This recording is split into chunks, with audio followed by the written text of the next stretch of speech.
right. Good morning, everybody. Welcome to the St. Louis podcast for January 17th, 2023. Yes, it's already 2023. I'm one of your glorious hosts, Garrett Atkins, the CEO of iMedia, founder of Half Coast Studios, West County Insulation, Game Pass Counter, PS Plus Tracker, writer for Forbes.com via the Forbes Agency Council, and verified on Facebook and Twitter because Elon Musk is my best friend. Sitting beside me is the co-host, the Chief Sales Officer of iMedia, Managing Partner of West County Insulation, and the winner of the Best Beard in the Midwest from Time Magazine 69 years in a row. It's Eric Brown. Eric, how are you today, sir? I trimmed it up this morning. How are we looking? It's looking really good. Good. I got a haircut today as well. Today we have Brian on the St. Louis podcast. And Brian, how do you pronounce your last name again? Hardesty. So it's Brian Hardesty on the St. Louis podcast, and we're going to get into the weeds with them. But before we do, this is the St. Louis podcast where each and every Thursday at 7 a.m. Central Standard Time, we drop an episode of the St. Louis podcast on all major podcasting audio and video platforms, such as Spotify, Apple, YouTube, major social media platforms, and more, where we interview a new or recurring badass, figure out their story, talk about the state of the world in a satirical and yet sometimes serious manner, and talk about things you can do to be an even bigger badass in the world of business. If you like the idea of that, you can become part of the show and get it ad-free by supporting us over at patreon.com/the St. Louis podcast. For as low as $1. Again, we are running the I Just Started a Podcast special and giving away ad-free episodes and other goodies for as low as $1.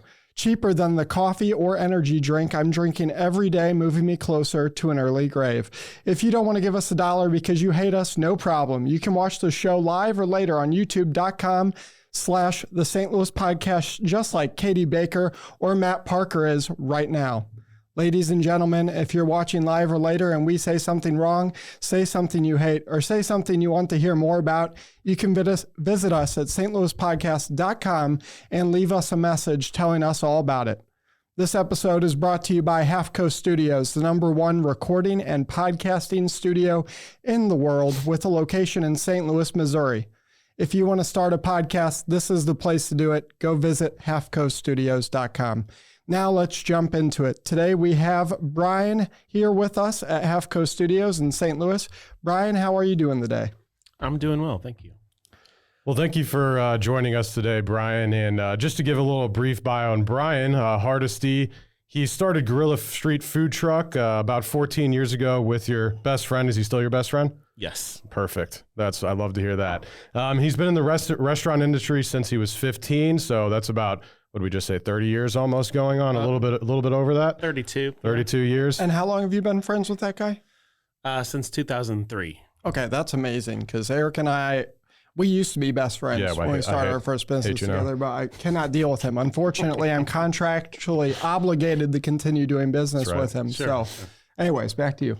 So you opened 9 Mile Garden, back in 2020, correct? Yes. So that was a tough year to open up a restaurant. So we'll kind of dig into that a little bit. And you really opened it up because, of course, you had a food truck beforehand and you wanted to build a community that could support food trucks and build consistent clientele. It supports local chefs and food trucks, brewers, farmers, while providing a family-friendly environment with outdoor movies, live music, and community events. And then after 9 Mile Garden, I didn't know this until actually yesterday when I was doing some research.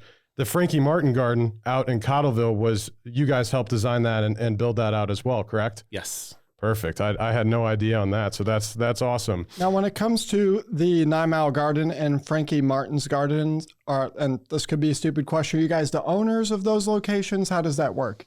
Yes, there's an ownership group. There is slightly different between the two, but there's common owners. Okay. I am not an owner. I'm the managing partner. Okay. But what does that mean? So that means I'm making recommendations on where to take the business, content, events, and then leading the staff in whatever we might do. Kind of like the president or CEO? Exactly. Okay.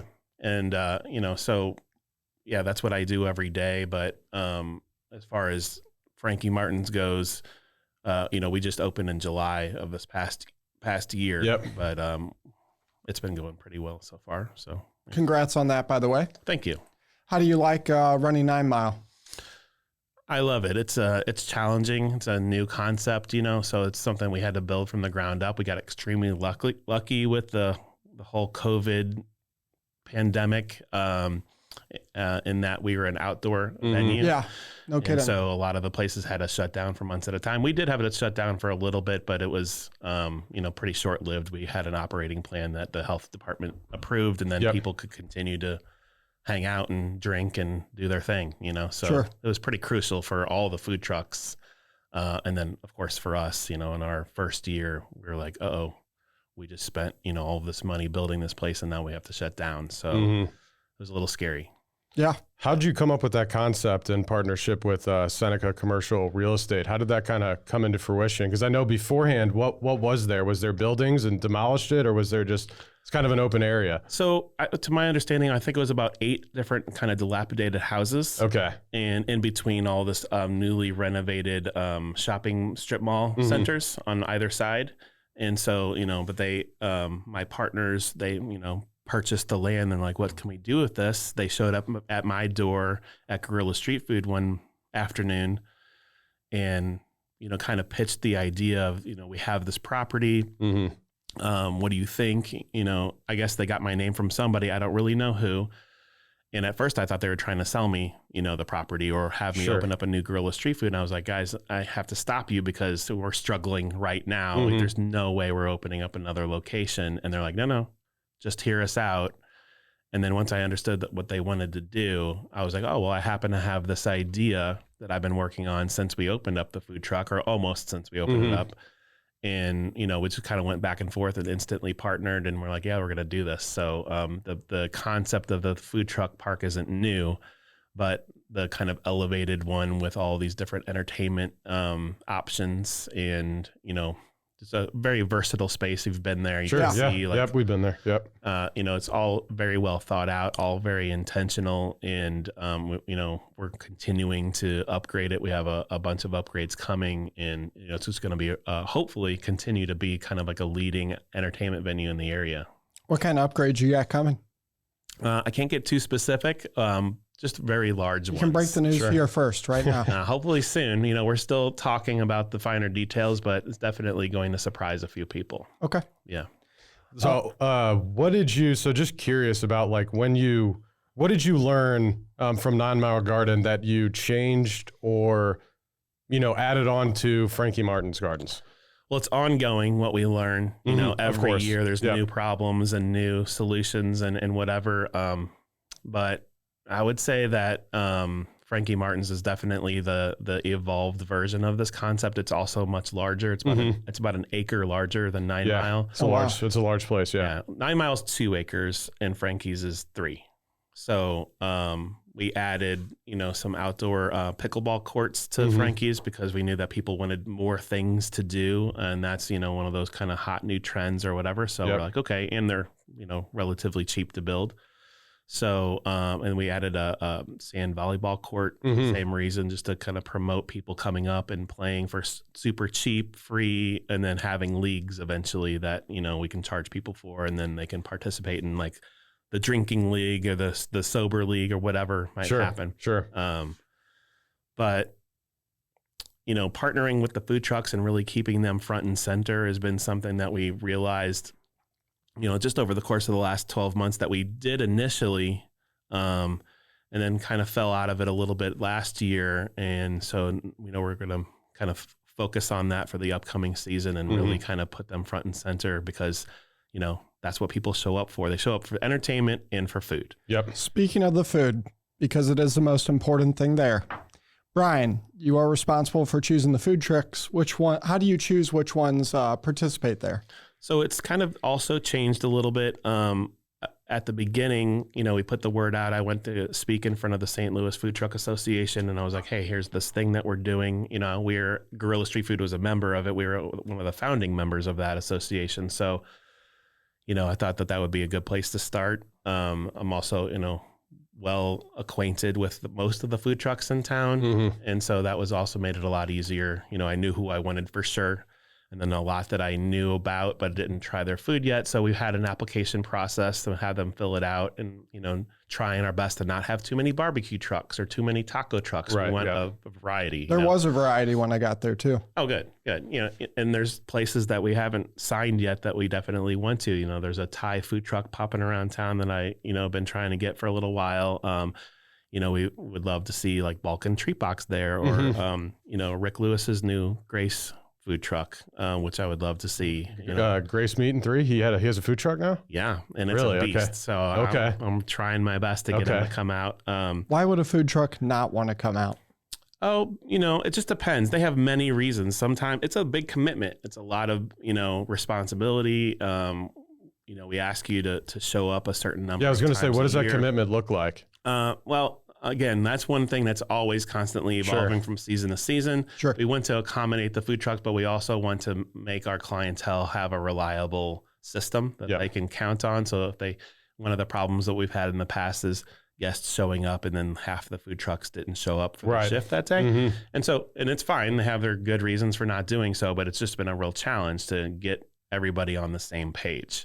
And so we're trying to take steps to accommodate the food trucks, make sure it's worth their while to come out, but also communicate who's planning on coming out with our guests so they don't show up and get mad because, you know, whoever just happened to take the day off because of whatever reason. Right.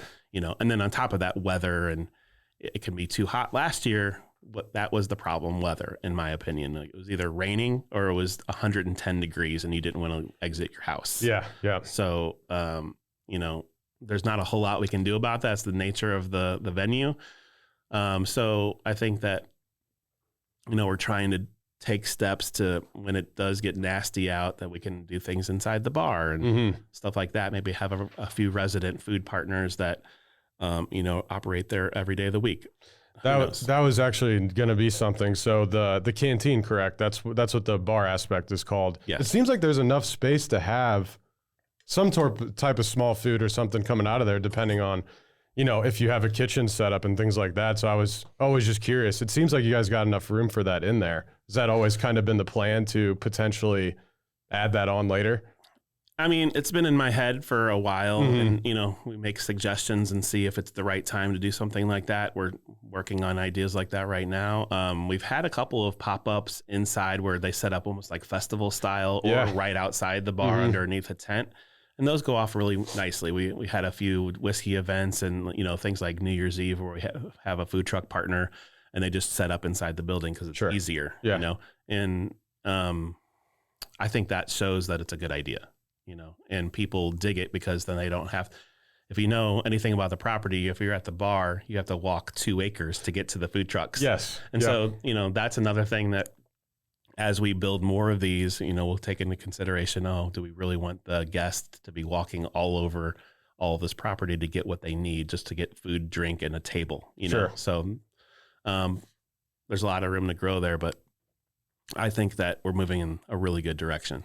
So where's most of the revenue generated for it? Because I know you get there, you don't have to pay anything to get in. You just walk on in, you could take a seat, go to a food truck, and hypothetically leave afterwards. Where do you guys make most of the money? All alcohol, all beverage. We sell all the beverages. That's where our interests are for the most part. A little bit off of the food trucks when they do well, we make a cut. But we don't charge a ticket price. We don't have covers normally. If we do, we are capable of doing ticketed events, but we haven't really kicked that into high gear because most of the property is not fenced in, and you don't want to piss off the people that paid a ticket price with the people that didn't, just to come and like watch. So we did an event last year. The year before, called the Adult Prom. And I was like, this is going to be really fun. Get everybody into it. It's like an 80s theme. Sold a bunch of tickets. I think like 200 people showed up for it, which is decent. Had a DJ and had limousines to take people driving around town, all included in the ticket price. But we also had 200 people that just showed up for food trucks and just sat there at the picnic tables watching the people dancing. And then, you know, the people dancing were like, this is shitty. Like, turn a little weird. Yeah. So from that point, I was like, okay, ticket events only happen inside the bar, or we have to figure out a way to fence the place in or something. I don't know. So that was a tough lesson, you know, but it was needed. Did it still turn out okay? It did. It was a fun night. I mean, I was there with my wife dancing with friends, and it was a good time, you know. So we looked ridiculous in jean jackets, and, you know, my wife was emanating Madonna that night. So that was cool.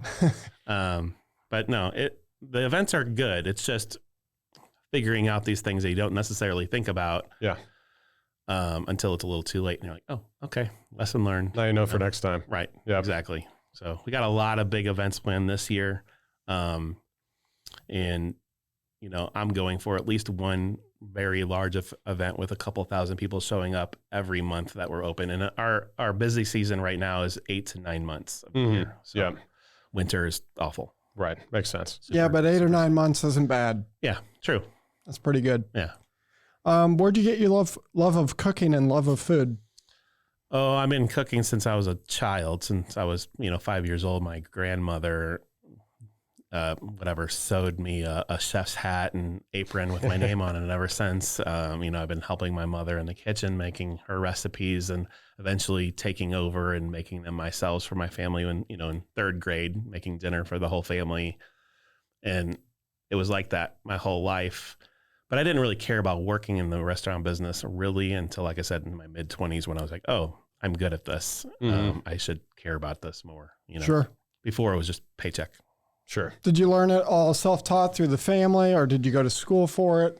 I learned what I value the most through my mother and grandmother, but then also working on the job at the places that I respected at the time that, were the best restaurants in St. Louis. I would bounce around and work at for every talented chef I could for 10 years, just working my way up and getting some, real skills in the kitchen, and understanding management and understanding the business. Hospitality is so much more than cooking, but it's one thing at a time. You got to master the kitchen, which is still, I have not mastered the kitchen, but you got to try before you can, learn how to bartend and learn how to serve. Serving is another lifelong thing. If you really want to be good at it, there's a reason the best places in town are consistently the best places every year, so those people know what they're doing.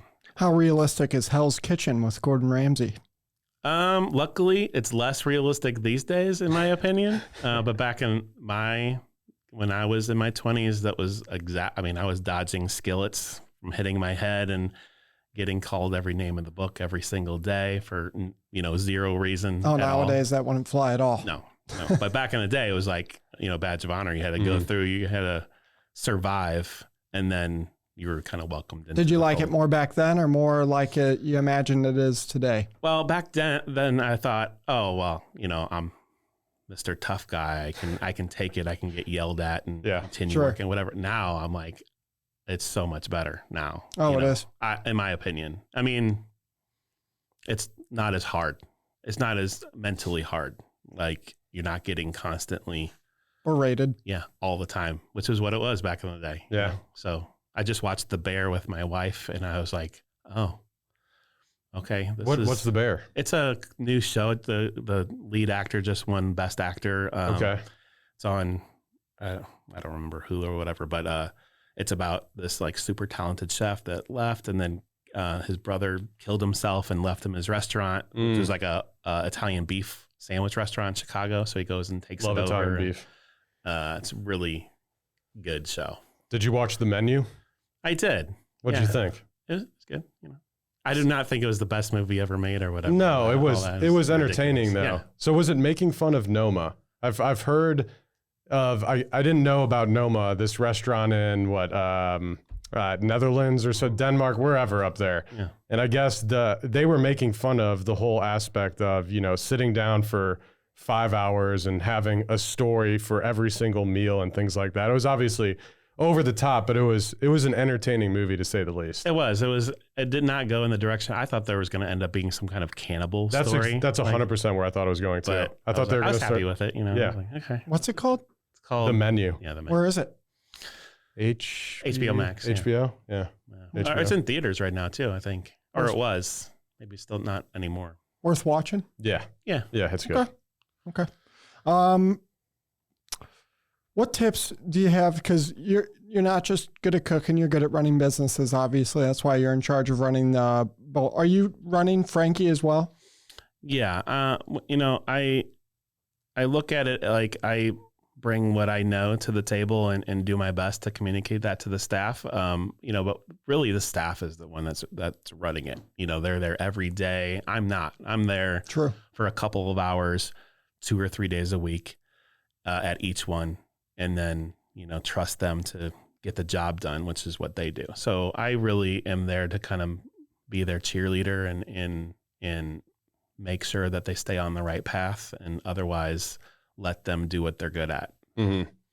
Okay. So, but my title is managing partner. Gotcha. When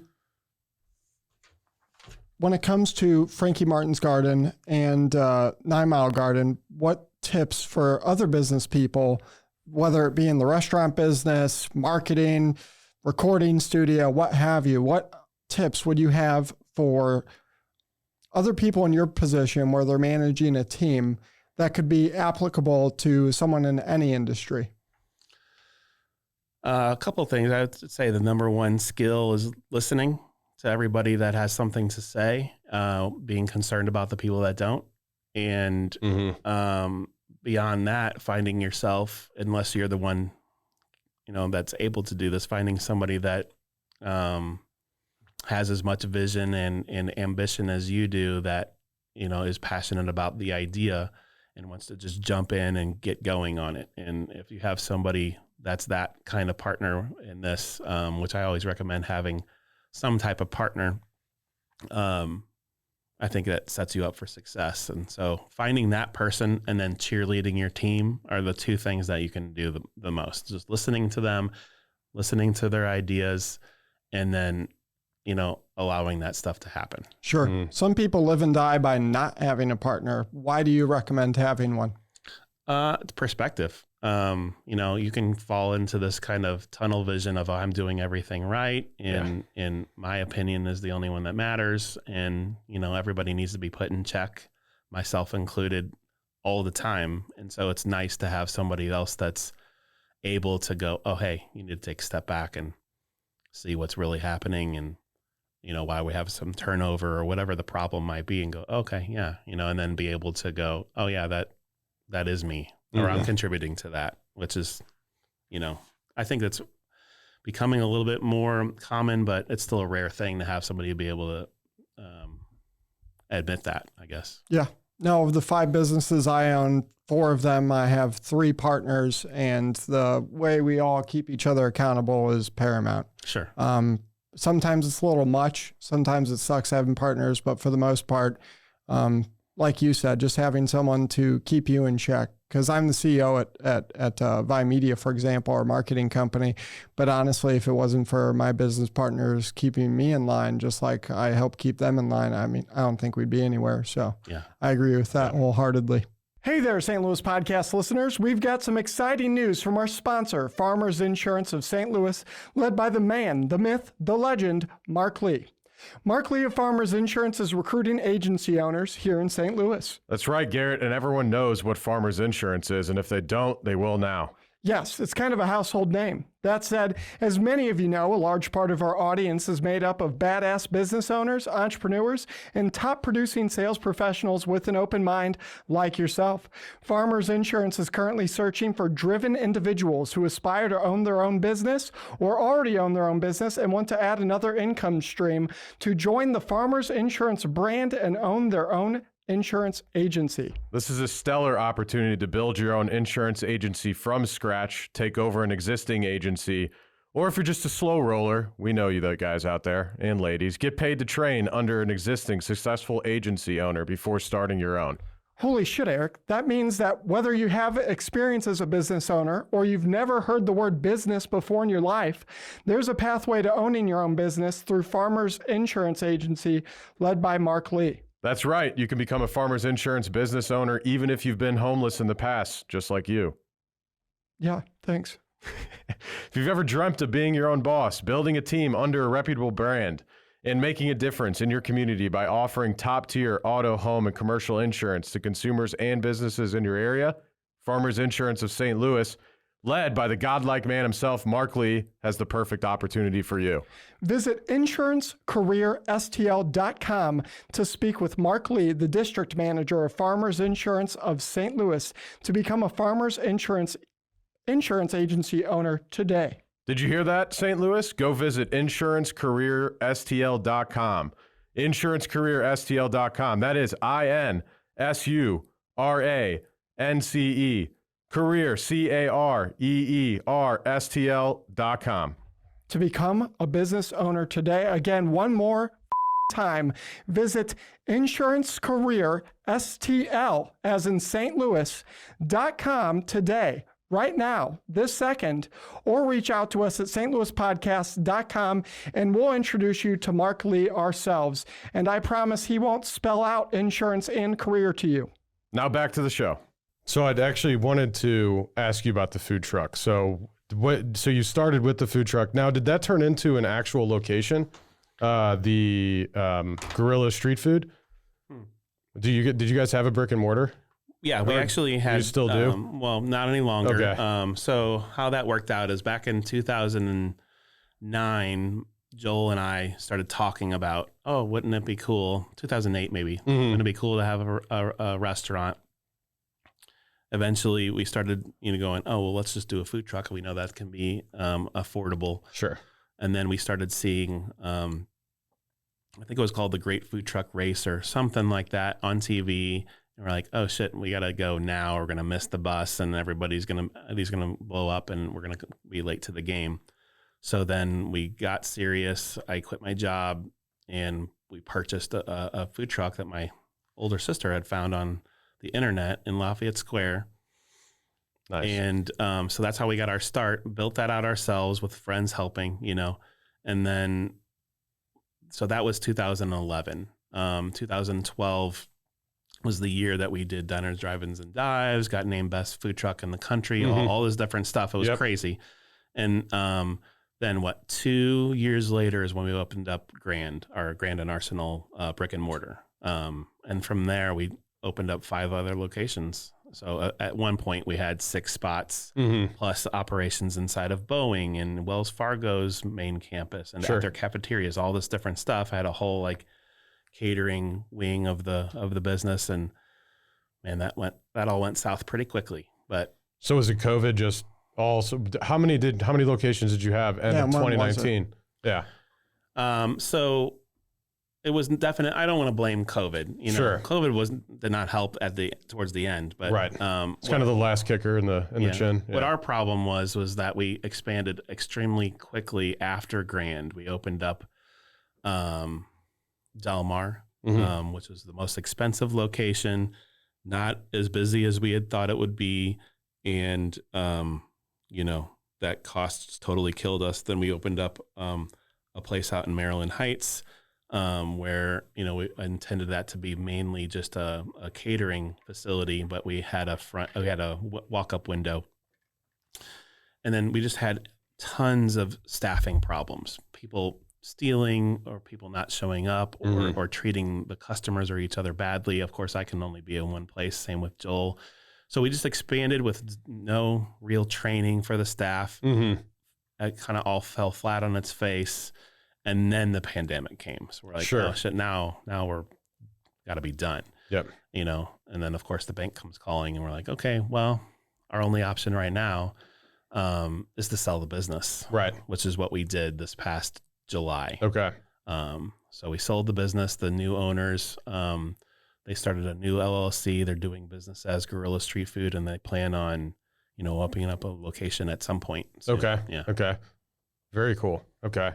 So with the food truck, why is it so important for you to support other food truck initiatives? Obviously, that's kind of where a lot of restaurants start now. I mean, you have the Foundry kind of doing similar stuff downtown, where I don't know really the price difference between a food truck and going down to the Foundry and essentially having your own small kitchen. I'd assume it's somewhat similar.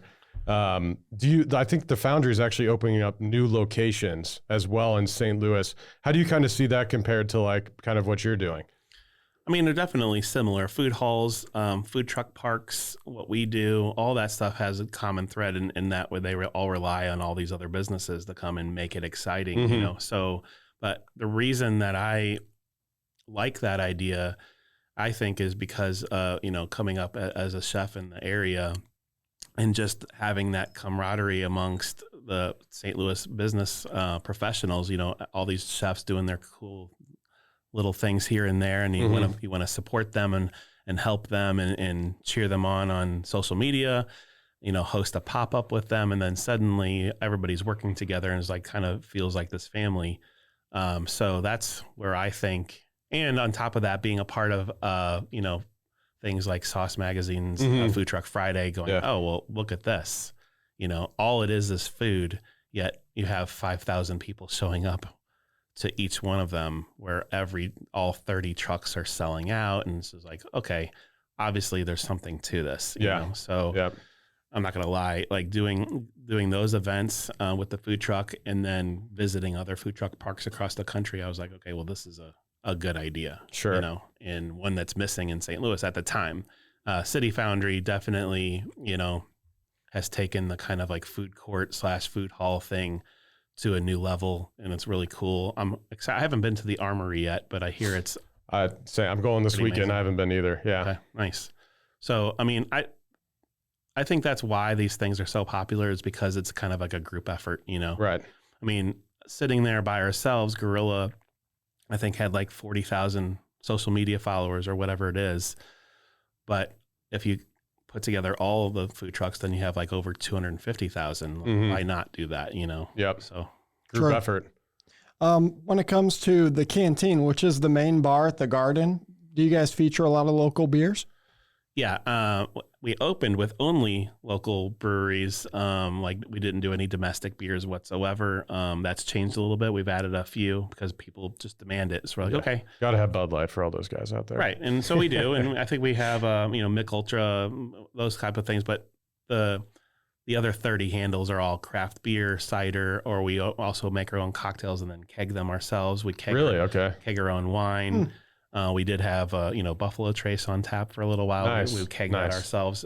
So, and this was in 2020, you know, now you're seeing bars open up that are, you know, self-serving bars or all keg cocktails, like the Amazing Press over off of Jefferson. That place is wonderful, and they do all craft cocktails that they keg themselves, and it's a hit. And you can serve them so fast. It's like, why not? You know, yep. Quality's there. In an actual keg or just the mini kegs that they have sitting like behind the bar? We use 6 barrels. Okay. I don't know what they use. Okay. We use 6 barrels on all of our stuff. So, you know, because we'll go through a 6 barrel of a margarita in, you know, an evening. Yep. Or maybe sometimes a couple. It just depends on how busy we are. Sure. So I always get excited when I see a Manhattan or old fashioned little keg sitting on the bar. I'm like, I'm going to have to try that mixture. For sure. Yeah.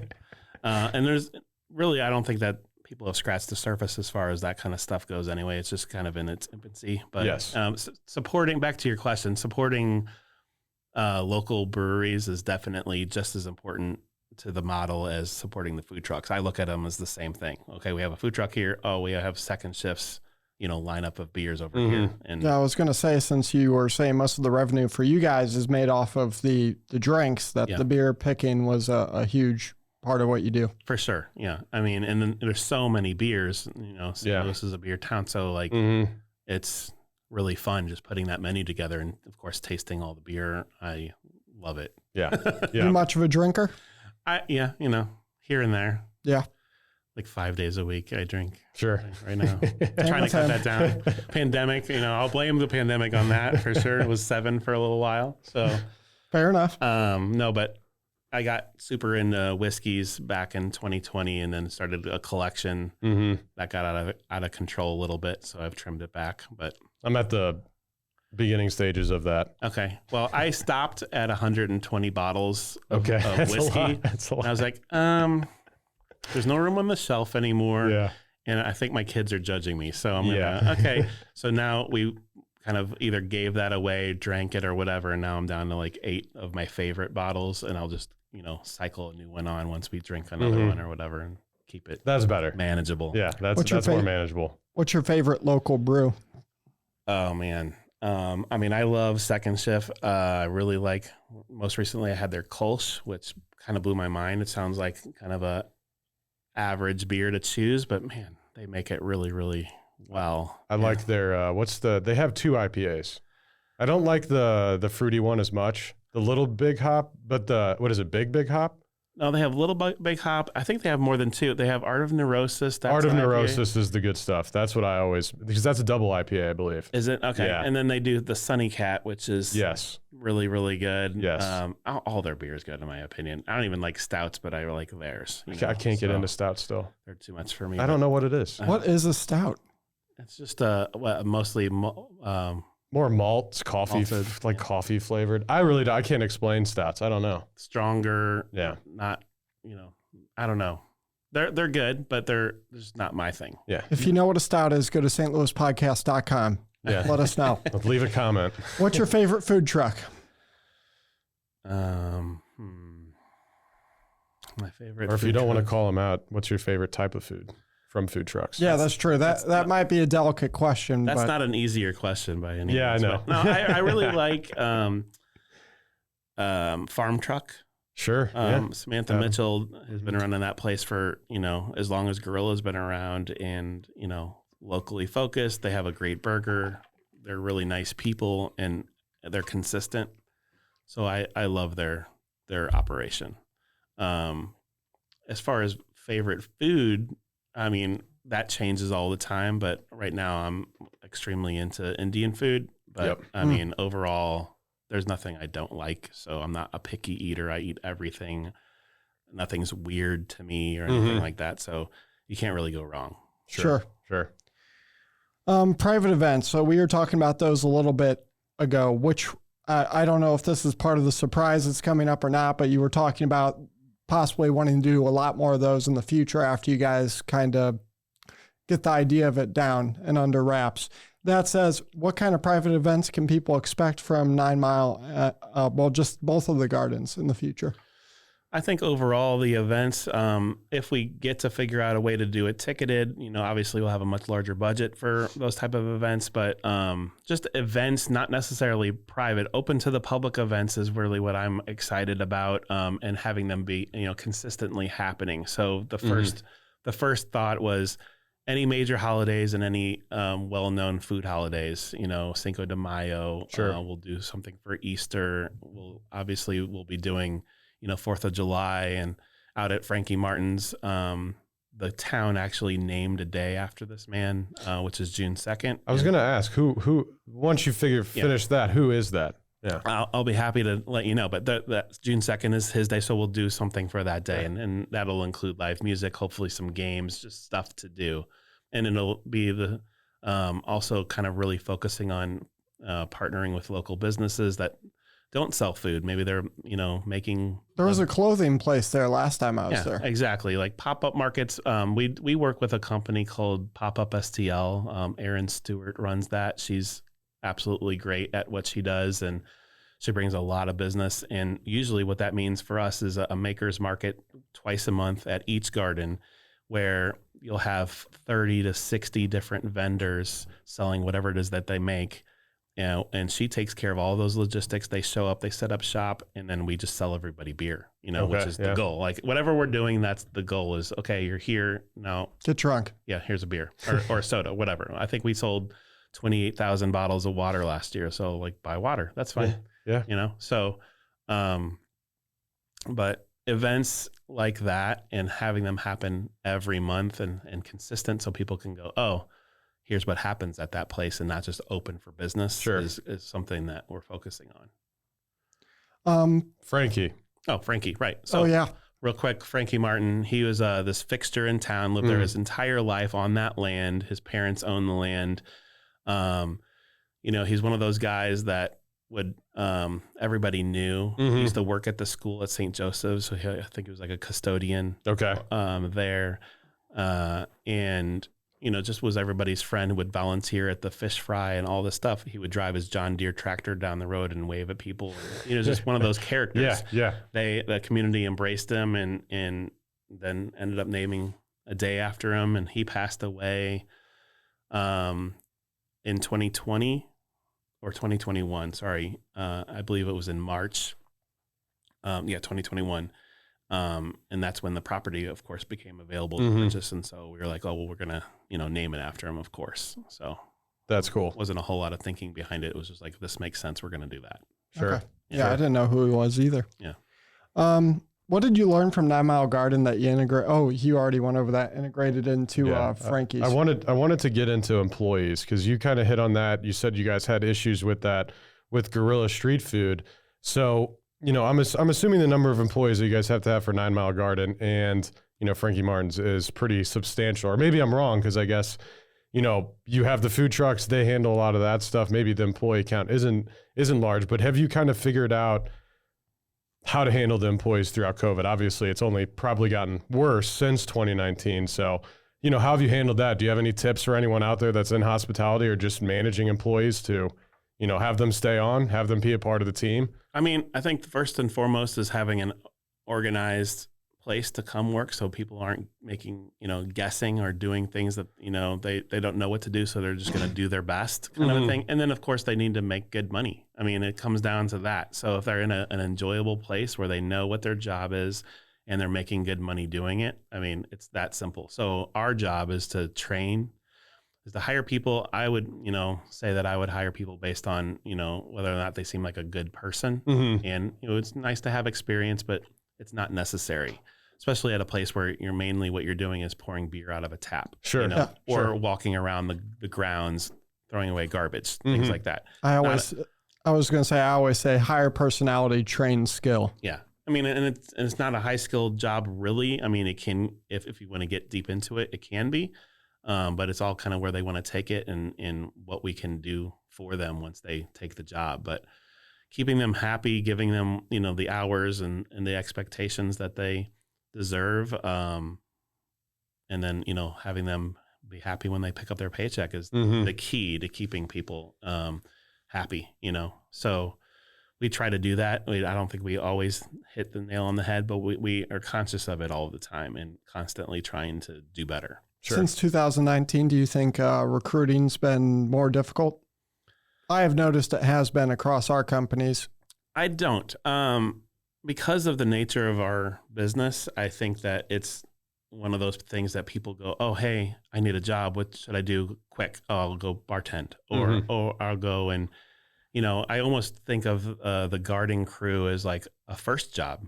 So sure. Not necessarily, it doesn't have to be, but it could be. And there's not a whole lot to it. So, we do need to add more staff than we've had in the past just to make it an overall better experience for everybody. But, I don't think that there's, it's not a ton. We're not missing a big group of staff. Maybe we add another 6 people to the roster and we'll be good.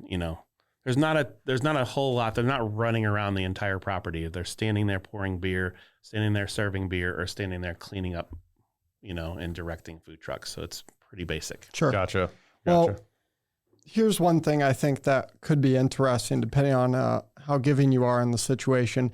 What is the craziest? I mean, it's an outdoor venue. Lots of people come in and out. Anyone's allowed in without paying money. Therefore, a lot of people are going to show up. Now, since you've opened the first outdoor venue at 9 Mile, what's the craziest thing that's happened with the people who are showing up? Oh, well, the pandemic. If you got a couple, by all means. I've got a dozen, but I won't do all of them. But the pandemic really kind of showed people's true colors. Yeah, just look at airline flights, right? Well, exactly. Yeah. That kind of situation happened on a daily basis with myself, with every manager, all staff, and some of these kids, this was their first job. Poor kids, 16 years old, and having a grown man threaten to beat the shit out of him because he had to put a mask on. Yeah. It's like, yeah. And he's only, he's getting paid good, but not that good. Yeah. Like, No. I'm done. So luckily, we learned to kind of navigate that and, as nice of a way as possible, trying not to go, oh, hey, we're not high and mighty on our pedestal going wear your masks, but we're also following all of the rules. You know, like I definitely was a proponent of mask wearing and separating from people in the worst of the pandemic. And as it eased back, you know, consciously easing back on kind of my view on that stuff. And then as a business, I think we did the same thing. We just wanted to operate and we wanted to keep people happy. Yep. But having to play the police in St. Louis County was difficult. You know what I mean? Because you have 1,000 people who are mad. And if they get mad enough and there's enough of them, then it gets scary, you know? So we tried to avoid that at all costs. Well, and you're outside, right? Sometimes it was in the bar. I mean, we would, that's true. So that first year we didn't have an outdoor drink tent to go and visit. So it was just walking to the bar. So we would have 300 people in 2 different lines. And, you know, a guy in the middle would refuse to wear his mask, but they're, you know, shoulder to shoulder in this line.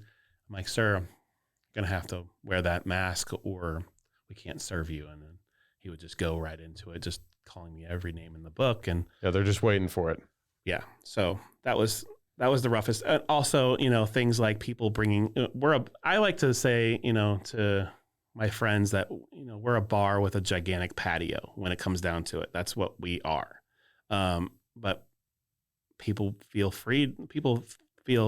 empowered to bring coolers full of beer and coolers full of food. I'm like, okay, while this looks like a park and I understand why, this is a bar. And, you know, we have this lineup of food trucks, so we don't allow outside food and we don't allow outside beverages. It's just, there's 30 different signs across both properties that say that. And then all of our staff is trained to go, oh, hey, you have a backpack that I can see you pulling cans of beer out of. It's got to go in your car. We're going to have to ask you to leave. So that's daily basis. Wow. It sucks. Yeah, that does suck. Especially when all the revenue is driven off alcohol, drink sales. Yeah, exactly. Well, Brian, before we wrap up today's episode, wanted to give you an opportunity to plug yourself, your business, what have you on social media. That said, what social media profiles, business years, et cetera, would you like to plug for the audience to go out and follow and learn more about you? Sure. So 9 Mile Garden has, you know, presence on all platforms. Frankie Martin's Garden as well. The websites for both are pretty simple: 9milegarden.com, frankiemartinsgarden.com. And, you know, if you want to learn more about what's coming, we plan on making announcements via social media and websites, along with like press releases. So looking, you know, just regular published media of what we have in the works. What social media platforms do you guys use the most? Mainly Facebook and Instagram. We do have Twitter, but we really don't use it that much. Yeah. Most businesses don't. And then we're starting to dip into TikTok. How's that going? A little bit. You know, we're feeling our way through. Yeah. It's for young people. Yeah. Yes, it is. I'm young and I agree with that statement. All right. I don't even have it on my phone. You know, it takes, it uses, I don't want to get into TikTok, but it literally uses data if you just have it downloaded on your phone and you've never touched it. Oh, really? I have it on my phone just to play around with it, but yeah, I don't have a use for it right now. I'm logged in, but I think I have four posts on there, and my fiance put them all up, and they're of, I think one's of me eating and the other 3 of our animals. Yeah. Okay. I still think it's not going to be around next year. One of the presidents are going to ban it. I'm not going to lie. I hope it's not, you know, right. But I didn't say that. Okay, all you influencers out there making a living on it. All right, Brian, Eric, that's all we have time for today. However, the St. Louis podcast will be back next week at 7 a.m. Central Standard Time with a new episode, new guests, and unfortunately, more of your hosts, Eric Brown and myself, Garrett Atkins. It's been a pleasure speaking with you today, Brian, and a pleasure hosting this podcast for the people of St. Louis. Until next time, this is Garrett Atkins. Stay classy, San Diego. Hey there, St. Louis podcast listeners. We've got some exciting news from our sponsor, Farmers Insurance of St. Louis, led by the man, the myth, the legend, Mark Lee.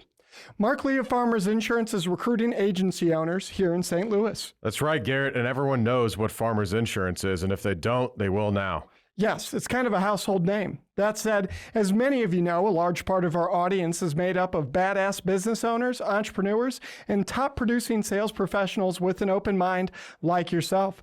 Farmers Insurance is currently searching for driven individuals who aspire to own their own business or already own their own business and want to add another income stream to join the Farmers Insurance brand and own their own insurance agency. This is a stellar opportunity to build your own insurance agency from scratch, take over an existing agency, or if you're just a slow roller, we know you the guys out there and ladies, get paid to train under an existing successful agency owner before starting your own. Holy shit, Eric. That means that whether you have experience as a business owner or you've never heard the word business before in your life, there's a pathway to owning your own business through Farmers Insurance Agency led by Mark Lee. That's right. You can become a Farmers Insurance business owner even if you've been homeless in the past, just like you. Yeah, thanks. If you've ever dreamt of being your own boss, building a team under a reputable brand, and making a difference in your community by offering top-tier auto, home, and commercial insurance to consumers and businesses in your area, Farmers Insurance of St. Louis, led by the godlike man himself, Mark Lee, has the perfect opportunity for you. Visit insurancecareerstl.com to speak with Mark Lee, the district manager of Farmers Insurance of St. Louis, to become a Farmers Insurance agency owner today. Did you hear that, St. Louis? Go visit insurancecareerstl.com. Insurancecareerstl.com. That is INSURANCE. Career, CAREERSTL.com. To become a business owner today. Again, one more time, visit insurancecareerstl, as in St. Louis.com today, right now, this second, or reach out to us at stlouispodcast.com and we'll introduce you to Mark Lee ourselves. And I promise he won't spell out insurance and career to you.